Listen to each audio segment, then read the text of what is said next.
we go one-on-one with the Warriors' Steph Curry. This is ABC World News Tonight. And good evening. Thanks for joining us on this Sunday. I'm Tom Llamas. And as we come on the air tonight, more than 60 million people under a weather threat as dangerous and damaging storms move across the east, and now a tropical storm in the Gulf. In the east, feeding these new storms, winds that whipped up a tornado in Webster, Indiana.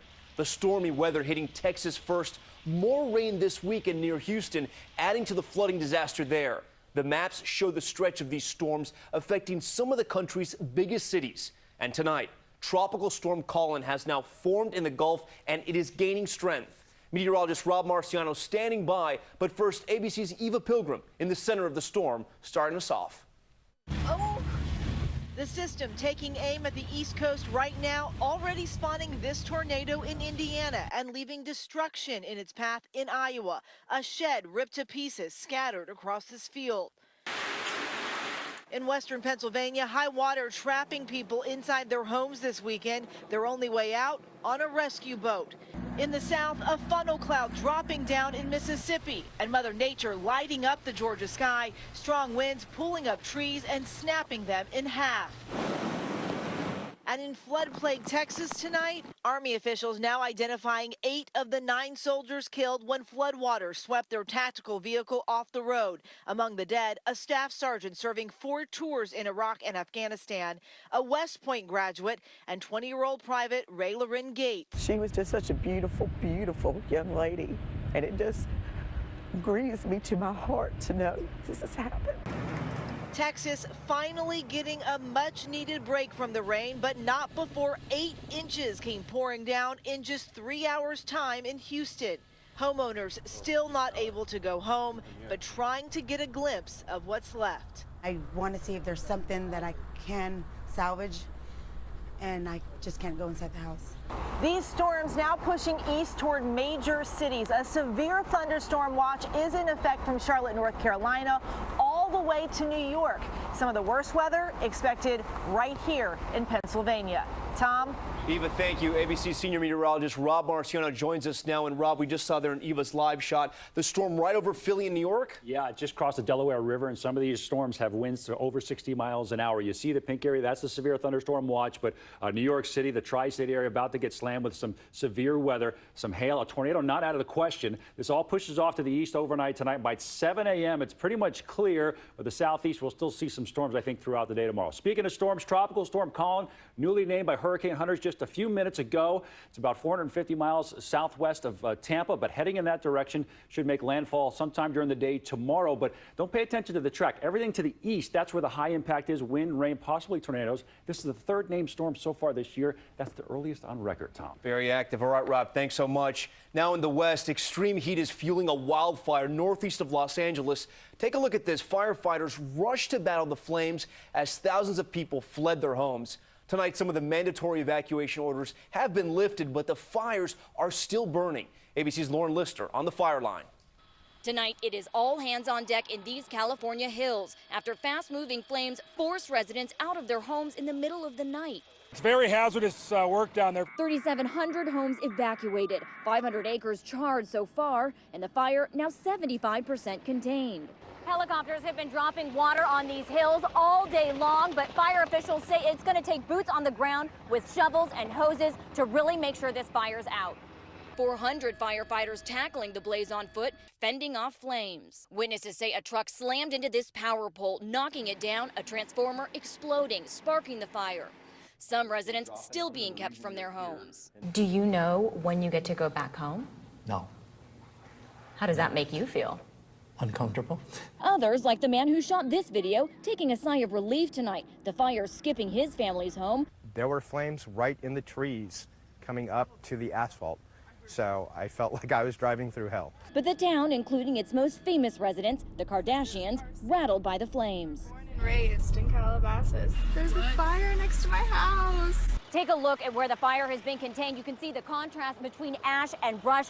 Not helping fire crews, though, the heat and the 5-year drought in California, turning this area into a tinderbox. Tom? Lauren Lister right on those fire lines. Lauren, thank you. We do now turn to Muhammad Ali. Americans are remembering him.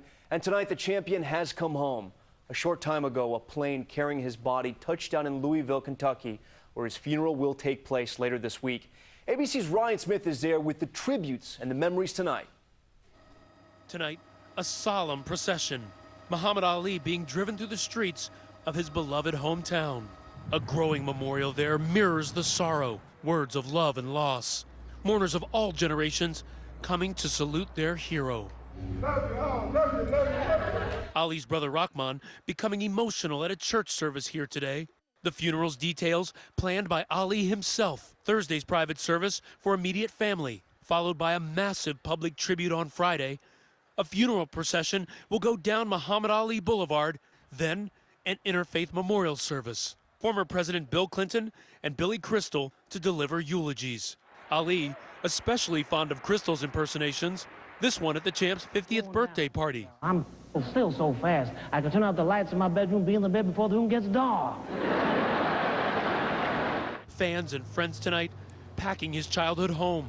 Now a museum, catching a glimpse of his humble beginnings. What did he mean, though, not only to Louisville, but to African Americans all and black folks all over the world? You want to be honest with you, man? Yeah. They don't even, he means everything. He means hope. He means yes, I can. He means, oh, wow, that's true. The outpouring reaches far beyond his hometown. And another right. Even George Foreman, who lost to Ali in the famed Rumble in the Jungle, no longer a fierce rival. He was a lovely guy, and I wanted to be his friend. What a phenomenon. You had to see him, even if you pulled against him, you wanted to be a part of it.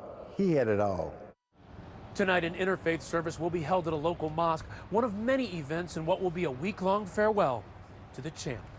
Tom? Ryan Smith for us tonight. Ryan, thank you. Muhammad Ali's longest bout, of course, was with Parkinson's disease, and as his health failed, his boxing magic faded as well. Tonight, so many are asking, is there a connection between a career in the boxing ring and the debilitating illness he suffered? ABC's Jim Wjla on that part of the story tonight. This is the last video of Muhammad Ali in public at a charity event in April. 30 years of Parkinson's, a disease that damages the brain's ability to communicate with the body, inflicting tremendous havoc on the champ and causing his public to wonder if there's a link between the hits he absorbed in the ring and the disease that led to his death. I think it's quite clear that beatings in the ring will make your brain quite damaged in terms of the inflammation it creates, and then over time, it's more likely that you get a disease like Parkinson's. When I first met Ali in the mid-1980s in Chicago, he was in his 40s and had just been diagnosed. His right arm trembled, but 3 decades later, he couldn't walk or talk. He was diagnosed with Parkinson's disease at age 40, suggests that something has happened, either that he had a very strong genetic link or that simply he's been damaged in some other way, for example, by head injury. When Ali was young, he was almost unhittable, but his later fights were brutal.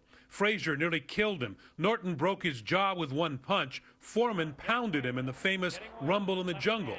And today, he marvels at Ali's determination to take a punch and perhaps unwisely get up for more. You could hit him where you hit everyone else, but he was not willing to fall. He was not willing to be counted out. Tom, a brain autopsy would determine if Muhammad Ali suffered other brain damage, but it's already clear he had Parkinson's disease. The family has not disclosed whether his brain will be donated to research. Tom? Jim, thank you. We have breaking news from overseas now. An American journalist has been killed in a rocket attack in Afghanistan while covering that troubled region for National Public Radio. ABC's Alex Marquardt has more.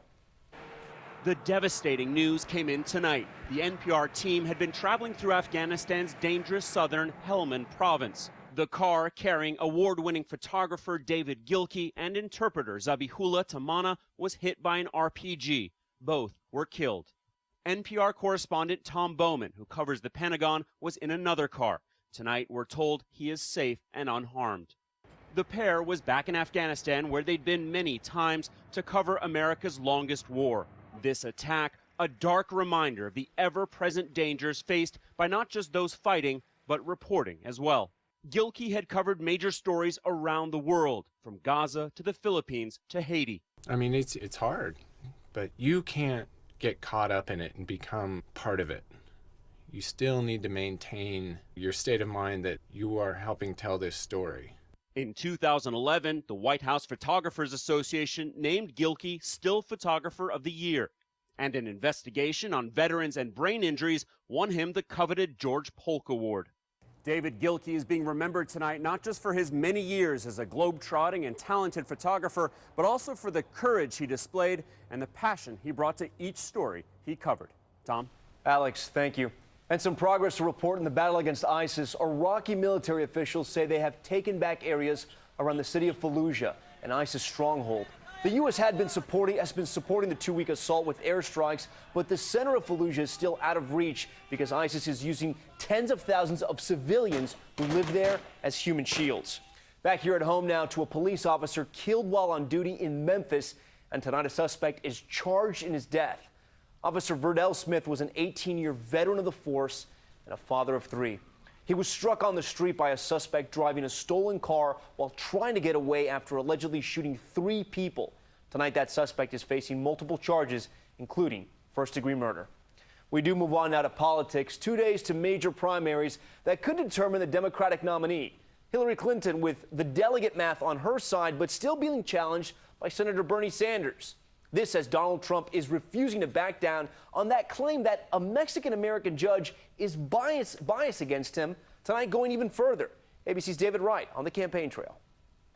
Tonight, Donald Trump is expanding his notion of judicial bias, doubling down on his claim that a federal judge should be disqualified from presiding over a fraud case against Trump University because of his ancestry. He's a member of a club or society very strongly pro-Mexican, which is all fine. But I say he's got bias. I want to build a wall. I'm going to build a wall. When CBS pressed him, So what if it was a Muslim judge? Trump went even further. If it were a Muslim judge, would you also feel like they wouldn't be able to treat you fairly because of that policy of yours? It's possible, yes. Yeah, that would be possible, absolutely. Isn't there sort of a tradition, though, in America that we don't judge people by who their parents were, where they came from? I'm not talking about tradition. I'm talking about common sense, okay? Common sense to him, maybe, but not to plenty of others, even in Trump's own party. This is one of the worst mistakes Trump has made. And I think it's inexcusable. This judge was born in Indiana. He is an American, period. What Trump is doing is trying to divert attention from the very serious fraud charges against Trump University. Hillary Clinton is now on the verge of clinching the Democratic nomination. But we are going to go into the Democratic convention with enormous momentum. She's at risk of losing here in California. The polls show Clinton and Sanders neck and neck headed into Tuesday's primary, but if Clinton loses here, it could set the stage for a bruising fight headed into the convention. Tom? All eyes on Tuesday night. All right, David, thank you. Still ahead on this Sunday night, the massive recall of some very popular baked goods. Plus, what caused a frightening deck collapse that sent more than a dozen people to the hospital. New questions tonight over deck safety. ABC World News Tonight, brought to you by Pfizer.